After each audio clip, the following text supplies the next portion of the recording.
എന്നെ ഇനി എങ്ങനെ പുറത്താക്കാവെന്ന് ആലോചിക്കണോ? നീ ഇനി എന്തൊക്കെ തന്ത്രങ്ങൾ മെനഞ്ഞാലും ഈ വീട്ടിലെ മൂത്ത മരുമകൾ ഞാൻ തന്നെയാ.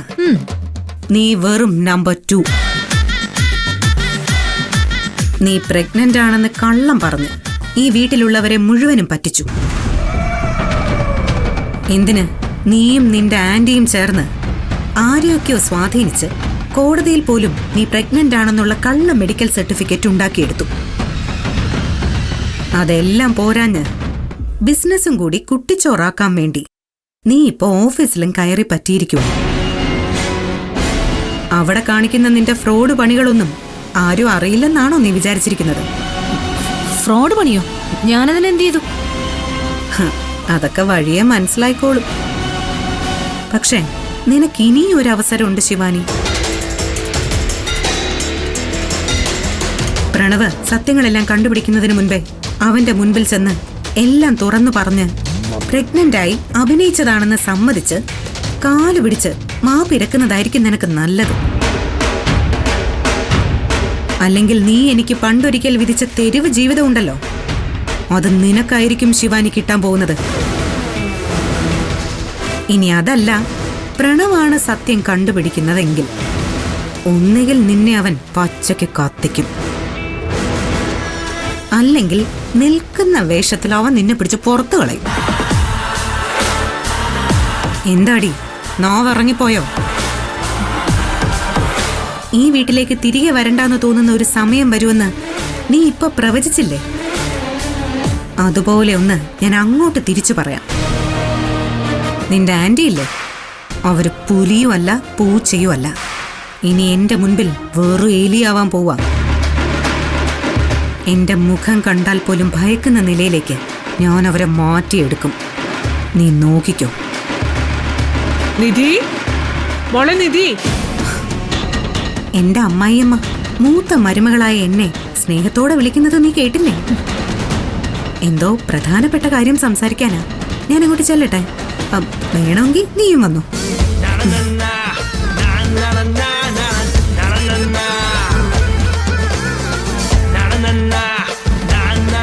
വസു, ഗൗതം, എല്ലാരും ഇങ്ങ് വന്നേ. ഞാൻ ദൈത്യമ്മ. ആന്റി ഏട്ടൻ ഇതോടെ പോയി? ഞാൻ ഇവിടെ തന്നെ ഉണ്ട്. അമ്മ എന്തിനാ ഇങ്ങനെ കിടന്ന് വിളിക്കുന്നത്? അതൊക്കെ ഉണ്ട്, പറയാം. അവരും കൂടെ ഇങ്ങ് വന്നോട്ടെ. ആ വാശിവാനി, ഇത് നടക്കുമ്പോ നീയും കൂടെ വേണം. ആ ദേ വസുന്ധരാന്റിയും വന്നു. കാര്യം എന്താന്ന് വെച്ചാ പറഞ്ഞു. വലിയ സംഭവമൊന്നും അല്ലെന്നേ, ഒരു ചെറിയ കാര്യം.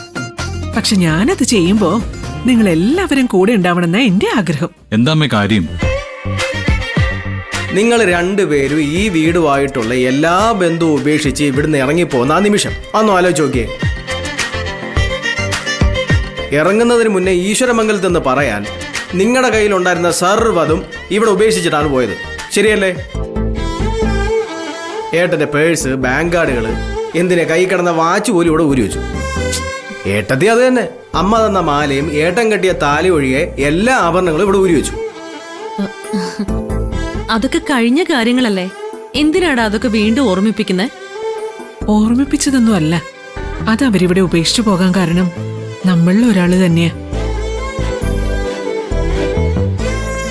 ഞാൻ അതിന് പരിഹാരം ചെയ്യാൻ പോവാ.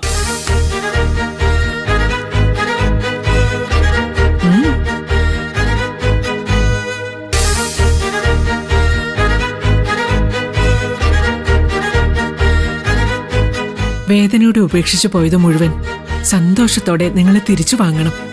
അതിനെ ഞാൻ എല്ലാവരെയും വിളിച്ചു വരുത്തിയത്. ഏയ്, അതിനൊന്നും ആവശ്യമില്ലമ്മേ. ഏട്ടൻ ഇത് ആവശ്യമില്ലായിരിക്കും, പക്ഷെ ഞങ്ങൾക്കിത് ആവശ്യമാണ്. ഒരാഗ്രഹമാണ്.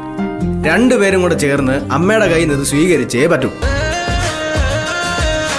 അമ്മേ, എടുത്തു കൊടുക്കൂ.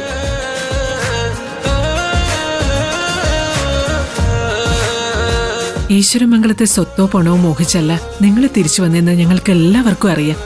പക്ഷേ ഇതൊരു സന്തോഷ, സ്വീകരിച്ചേ പറ്റൂ. ദേ, ഇത് രണ്ടുപേരും ചേർന്നങ്ങ് വാങ്ങിച്ചേ.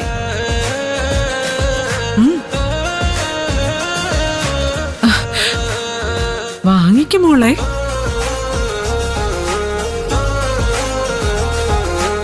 വാങ്ങിക്കുന്നിധി, എന്തിനാ മടിക്കുന്നത്? വാങ്ങട്ടെ.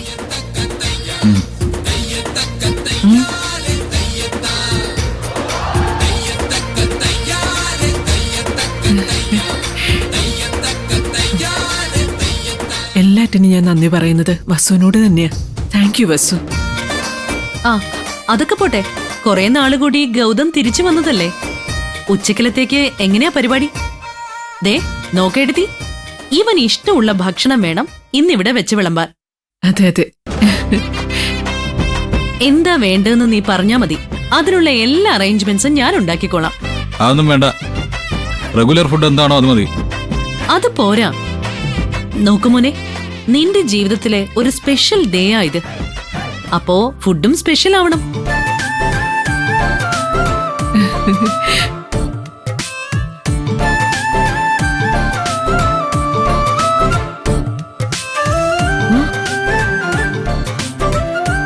എന്താടാ മിണ്ടാതെ നിൽക്കുന്നേ? പറയേ ഗൗതം. വസു സ്നേഹം കൊണ്ട് പറയുന്നല്ലേ മോനെ. മാത്രല്ല നിങ്ങളോട് കാണിച്ചതിനൊക്കെ ഒരു പ്രായശ്ചിത്വം ചെയ്യണല്ലോ, അല്ലേ വസു? ആ ആ അതെ അതെ. അപ്പൊ പിന്നെ നീ പറഞ്ഞു, എന്ത് വേണേലും പറഞ്ഞു. ഇന്നു വസു സ്വന്തം കൈകൊണ്ട് എല്ലാവർക്കും വെച്ചുണ്ടാക്കി തൃപ്തിയാവോളം വിളമ്പി തരും. ഏ എങ്ങനെ? ഞാൻ കുക്ക് ചെയ്യണോന്നോ? ആ അങ്ങനെയല്ലേ നീ പറഞ്ഞത്. ഏയ്, ഞാൻ ഉദ്ദേശിച്ചത് അങ്ങനെയല്ല. ഞാൻ ഈ അടുക്കളയുടെ ഒന്നും അരികിലേക്ക് കൂടി പോയിട്ടില്ല.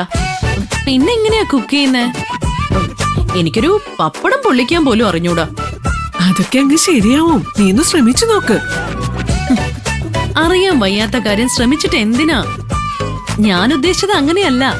ഗൗതമിന് എന്താ വേണ്ടതെന്ന് വെച്ചാ പറഞ്ഞോ, നമുക്ക് ഹോട്ടലിൽ നിന്ന് വിളിച്ച് ഓർഡർ ചെയ്യാം. ഓ പിന്നെ ഹോട്ടലിൽ വിളിച്ച് ഓർഡർ ചെയ്യാനൊക്കെ എല്ലാവരെ കൊണ്ടും പറ്റും. പാവം ഗൗതം, കൊറേ നാളുകൂടി വീട്ടിലേക്ക് വന്നിട്ട് ഹോട്ടലിലെ ഫുഡാണോ വസു കൊടുക്കേണ്ടത്? അല്ലെങ്കിൽ തന്നെ ഗൗതമിന് ഇപ്പൊ ഹോട്ടലിലെ ഭക്ഷണം തീരെ പിടിക്കുന്നില്ല. കഴിച്ചാൽ ആ സെക്കൻഡിൽ സ്റ്റൊമക്ക് അപ്സെറ്റ് ആവും. കഞ്ഞിയാണെങ്കിലും വീട്ടിലുണ്ടാക്കുന്നത് മതി. അതെ അതെ, ഫുഡ് എന്തായാലും വീട്ടിലുണ്ടാക്കിയേ പറ്റൂ. അത് വസുവിന്റെ കൈ കൊണ്ടുണ്ടാക്കിയ എല്ലാവർക്കും ഇരട്ടി സന്തോഷാവും. ഏടത്തേക്ക് കാര്യം പറഞ്ഞാൽ മനസ്സിലാവില്ലേ? എനിക്കൊന്നും ഉണ്ടാക്കാൻ അറിയില്ലെന്നേ. ഇന്നത്തെ കാലത്ത് എല്ലാവരും എല്ലാം അറിഞ്ഞുകൊണ്ടാണോ ആന്റി പാചകം ചെയ്യുന്നേ? അല്ലല്ലോ. എന്റെ മറ്റേ ഫോണിലെ ചില വീഡിയോസ് ഒക്കെ ഉണ്ട്. അത് കണ്ട ആന്റി മാത്രമല്ല, ഇവിടെയുള്ള എല്ലാവരും ഞെട്ടും. എന്ത് പറയുന്ന ആന്റി? നമുക്ക് ആ വീഡിയോ കണ്ടിട്ട് കുക്ക് ചെയ്യണോ വേണ്ടയോ എന്ന് തീരുമാനിക്കാം. എന്തു പറയുന്നു? ഓക്കെ അല്ലേ? ആ ഈ കുക്കറി ഷോയുടെ വീഡിയോ ആണോ നിധി ഉദ്ദേശിക്കുന്നേ? ആ അതെന്നെ. ഈ കത്തി എടുത്തിട്ടേ കുത്തി കുത്തി അത് കഴിഞ്ഞിട്ടേ ഇങ്ങനെ അരിഞ്ഞരിഞ്ഞ് പച്ചക്കറിയൊക്കെ എടുക്കുന്ന ഒരു വീഡിയോ ഇല്ലേ, അത്. ആ അപ്പൊ നമുക്ക് കുക്കറി ഷോ നോക്കി ഉണ്ടാക്കാം അല്ലേ? പറ്റൂന്നേ, നീ ഒന്ന് ശ്രമിച്ചു നോക്ക്. ഞാൻ കുക്ക് ചെയ്യും. ഇന്ന് ഗൗതമിന് വേണ്ടി ഞാൻ കിച്ചണിൽ കേറാൻ പോവാ. ആ ആന്റി ഒറ്റയ്ക്ക് കയറണമെന്നില്ല. അത്യാവശ്യം കാര്യങ്ങളൊക്കെ ശിവാനിക്കും അറിയാലോ. പുള്ളിക്കാരിയും കൂടി കൂട്ടിക്കും. ആ ശിവാനി, നീയും എന്റെ കൂടെ വേണം. ഓക്കെ അല്ലേ? ഓക്കെ. ഗൗതം, എന്തൊക്കെയാ വേണ്ടേന്ന് വെച്ചാ പറഞ്ഞു കൊടുക്ക്.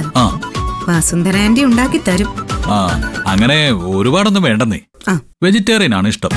ഇതിപ്പോ സ്പെഷ്യൽ ഒക്കേഷൻ അല്ലേ, അപ്പൊ പിന്നെ നോൺ വെജ് മസ്റ്റ് ആണല്ലോ. എടാ മോനെ, എന്തൊക്കെയാന്ന് വെച്ചാ നീ അങ്ങ് പറഞ്ഞു കൊടുത്തേ.